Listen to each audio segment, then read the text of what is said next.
और उत्तर प्रदेश के औद्योगिक विकास मंत्री नंद गोपाल नंदी लघु उद्योग भारती के कार्यक्रम में शामिल होने अयोध्या पहुंचे। यहां नंद गोपाल नंदी ने मीडिया से बातचीत करते हुए एसपी और कांग्रेस पर जमकर निशाना साधा। उन्होंने कहा कि सपा और कांग्रेस की सरकारों ने प्रदेश को बीमारू राज्य बना दिया था, विकास ठप था और निवेशकों का भरोसा खत्म हो गया था, लेकिन अब स्थिति पूरी तरह बदल चुकी है।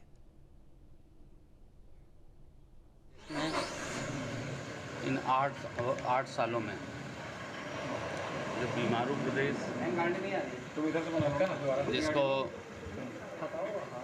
उल्टा प्रदेश की संज्ञा दी थी सपा कांग्रेस लंबे समय तक, उत्तर प्रदेश की आज छवि दिन प्रतिदिन नए निखार और नई ऊंचाइयों को छू रहा है।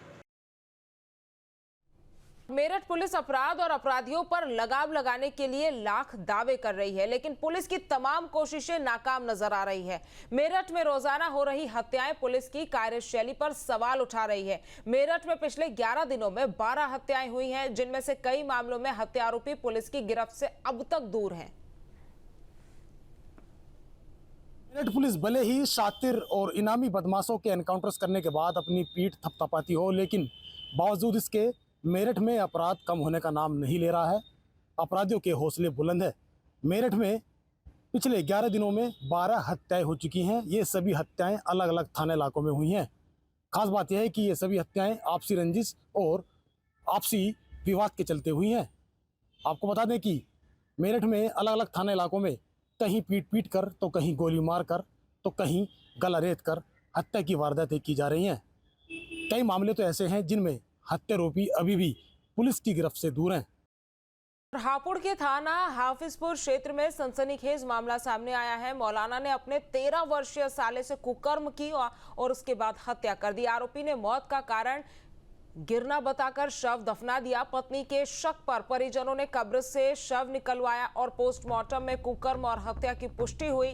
पुलिस ने आरोपी मौलाना शहजाद को गिरफ्तार कर लिया है। बता दें कि घटना 9 जुलाई को उबारपुर के मस्जिद परिसर में हुई है। और हापुड़ जिले के हाफिजपुर थाना क्षेत्र के उबारपुर गांव में मौलाना ने अपने साले के साथ कुकर्म कर हत्या कर दी। आरोपी शहजाद अपने 13 वर्षीय साले को पढ़ाई के लिए अपने पास रखता था। थाना हाफिजपुर में एक उबारपुर गांव में एक बच्चे की डेथ हुई थी 9 जुलाई को। ये बच्चा अपने जीजा के यहाँ रहकर पढ़ता था। उसकी डेथ होने के बाद इसके परिजन, जो कि मूल रूप से डासना के रहने वाले हैं, ले जाकर उसका अंतिम संस्कार कर दिए थे।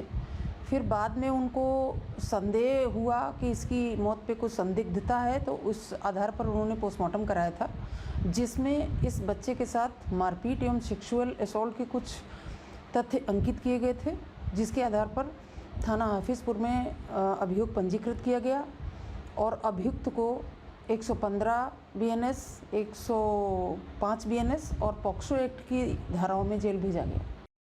खबर अब महाराजगंज से, जहां आबकारी एसएसबी की बड़ी बैठक हुई है।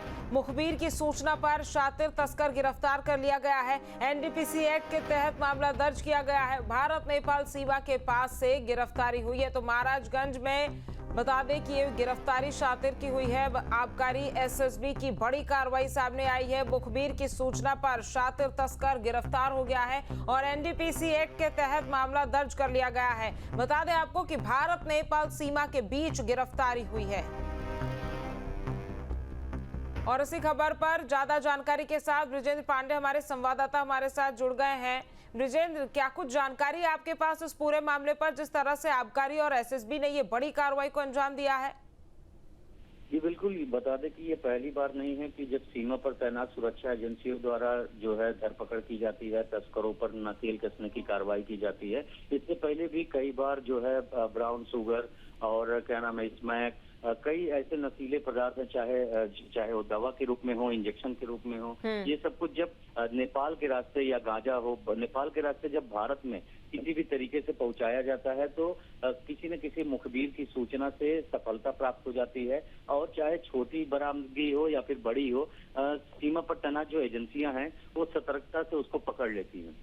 जिसके क्रम में आज जो है आज रात्रि देर रात में ही सीमा पर तैनात सुरक्षा एजेंसी चाहे सतत सीमा बल की टीम हो या फिर आबकारी विभाग की टीम हो, एक तस्कर को पकड़ा है जिसके पास से 55 ग्राम से अधिक ब्राउन शुगर बरामद हुआ है और उसको जो है स्थानीय थाने में पहुंचाया गया है और उसके विरुद्ध जो है एनडीपीएस एक्ट के तहत कार्रवाई की जा रही है। जी ठीक है ब्रिजेंद्र, तमाम जानकारी हम तक पहुंचाने के लिए आपका बहुत बहुत शुक्रिया। बुंदेलखंड के चारों जिलों में बाढ़ ने तबाही मचाना शुरू कर दी है। बांदा, हमीरपुर, महोबा और चित्रकूट के सैकड़ों गांव जलमग्न हैं। नदियां उफान पर हैं और रास्ते बंद हो चुके हैं। सबसे ज्यादा असर पड़ा है बांदा जिले में, जहां कैन और यमुना नदी ने कई गांवों को टापू में बदल दिया है। बांदा के कई गांवों में पानी इस कदर भर गया है कि लोग घर छोड़ने को मजबूर हैं।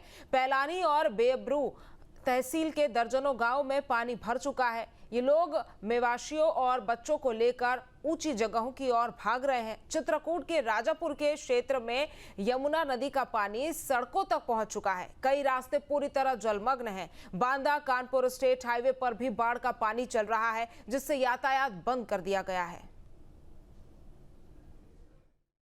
जो दोनों नदी हमारे केन और यमुना जी है, दोनों हमारा वार्निंग और डेंजर लेवल के ऊपर है। 102.5 मीटर में दोनों चल रही है आज की डेट में। अभी तो हमारे सबसे अफेक्टेड केस में तो पैलानी है। तो पैलानी में जब हमने निरीक्षण किया है, उसमें हमारे 2-3 गांव ज़्यादा अफेक्टेड है। जो शंकरपुर है वो गांव में मैं खुद 2 मजरे दे के आई हूँ। तो एक मजरे में 35 घर है, एक और मजरे में 48 हाउसेस है। बट अभी किसी के घर में पानी नहीं पहुँचे, बट रास्ता अवरोध हुआ है। तो हम लोग नाव से उनका आवागमन कर रहे हैं। तो कितने लोग वहाँ मतलब कोई बीमार है, कोई प्रेग्नेंट लेडीज है, उनका भी आइडेंटिफिकेशन किया है, उनको भी हम लोग शिफ्ट किया कर रहे हैं। केन और यमुना का रौद्र रूप में आना मानो ग्रामीणों के ऊपर एक कहर सा बरपा हो और अपनी अपनी सामग्री लेकर रोज ग्रामीण सड़कों पर आने के लिए मजबूर हो गए। अपने जानवर, सामान और अन्य प्रकार की जो भी घरों में सामग्री होती है, लोगों को मजबूरन इन तंबुओं पे रखना पड़ रहा है और अपना गुजर बसर करना पड़ रहा है। अब इनकी निगाहें सिर्फ ये देख रही हैं कि कौन हमारे पास राहत सामग्री पहुंचा रहा है, कौन हमको डेली बेसिस की जो चीजें होती हैं, जो उपयोगी चीजें होती हैं, वो कौन पहुंचा रहा है, क्या कोई आएगा या नहीं आएगा। और किसी भी तरीके से इन पन्नियों के तंबू में रहने के लिए मजबूर ग्रामीण, चूंकि इनके घरों की स्थिति ये है कि लगभग आधे से ज्यादा घरों में पानी जा चुका है और इन लोगों को किसी प्रकार से वहां से निकाल कर और यहाँ तक लाया गया है। सड़क के किनारे तंबू बनाकर इनके जानवर भी यहीं बंधे हुए हैं और ये लोग खुद रहने को मजबूर है। हमारे साथ कुछ लोग मौजूद हैं, हम उनसे बात करेंगे। दादा, क्या नाम है आपका?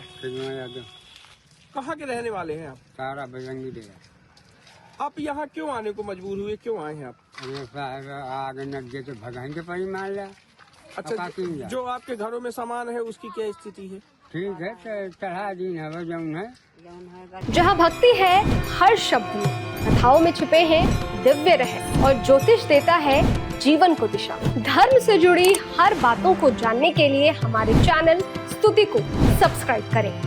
चैनल पर जाने के लिए इस लिंक पर क्लिक करें।